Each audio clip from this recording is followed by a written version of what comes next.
Today, we're diving into a business deal that went sideways in the most spectacular way.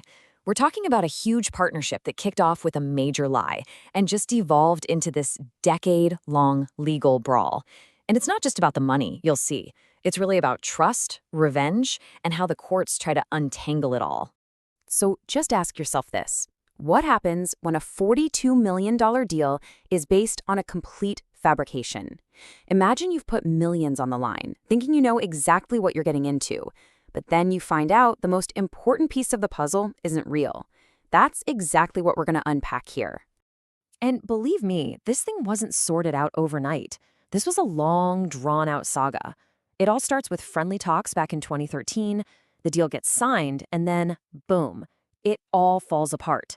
The lawsuits drag on for years, all the way to a final judgment in 2025. It just goes to show you how messy these things can get. All right, so let's rewind and go right back to the very beginning. Let's talk about the deal itself and, the lie that pretty much poisoned the well from day one. So in our story, you've got two key players. First, there's Pop Holdings. They're the big fish here, the majority partner with a 70% stake. And then you have H8 Holdings, the minority partner holding the other 30%. They decided to go into business together, running dormitories for foreign workers.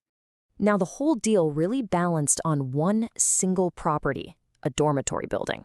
H8 told Pop that this building could legally house 360 workers. Sounds good, right?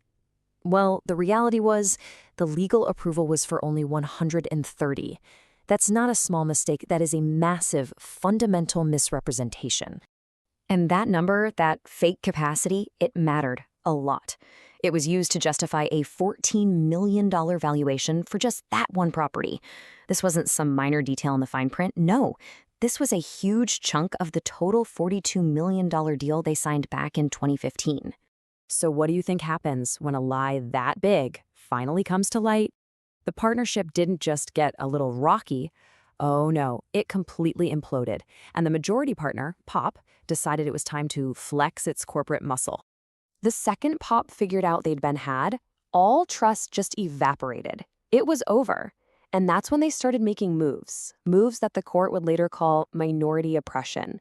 This wasn't just a business squabble anymore. This was all-out corporate warfare. The court zeroed in on two specific things. First, Pop launched a rights issue to raise more money, basically offering new shares.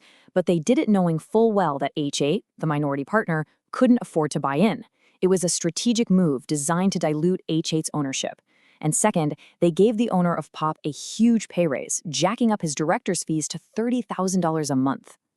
And the impact of that share dilution, it was absolutely brutal for HA. Look at this. They went from owning a respectable 30% of the company all the way down to just 15%. Just like that, their ownership and their influence were sliced in half.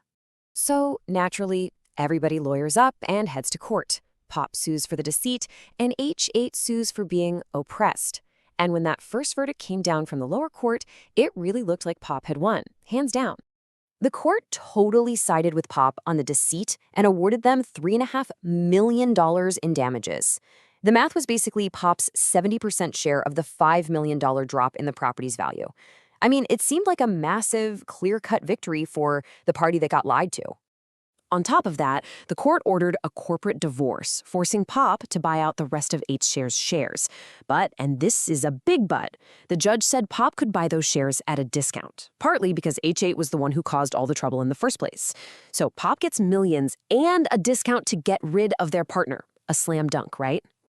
Well, not so fast. H8 wasn't done yet.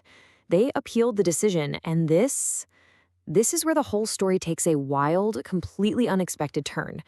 The higher court took a look at everything and came to some very, very different conclusions.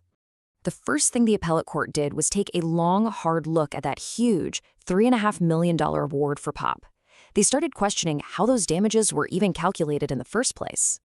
And they didn't just tweak the number, they annihilated it. The final award for damages was reduced to $1,000.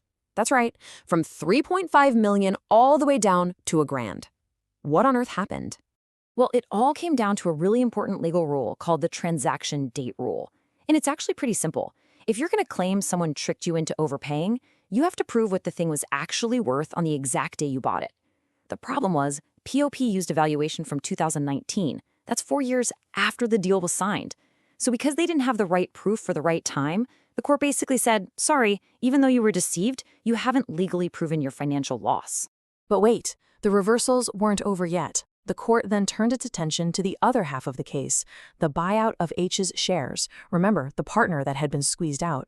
Now, the first court had said it was okay for Pop to buy HH shares at a discount. That's pretty standard for a minority stake. But the appellate court said, nope, not this time.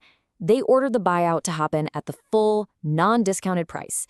And they did it based on this idea of commercial fairness, making sure the outcome felt just, even if it bent the standard rules. And here's the court's reasoning right from the judgment. They said that giving Pop a discount would feel like rewarding them for their bad behavior, the very actions that were found to be oppressive. So to make sure the wrongdoer didn't profit from their own wrongdoing, they got rid of the discount. So let's just recap this wild, tangled mess of an outcome. The lie that started it all? Proven. But because of a technicality, the victim, Pop, walked away with basically nothing. And the oppressive behavior by Pop? Also proven. But that ended up getting the minority partner, H8, a much better deal on their way out the door. Which really leaves us with one big question. In a fight where one side was lied to but got no real compensation, and the other side was bullied but ended up with a fair exit, who actually won here? It just goes to show you that in the world of corporate law, the answer to who comes out on top is almost never black and white.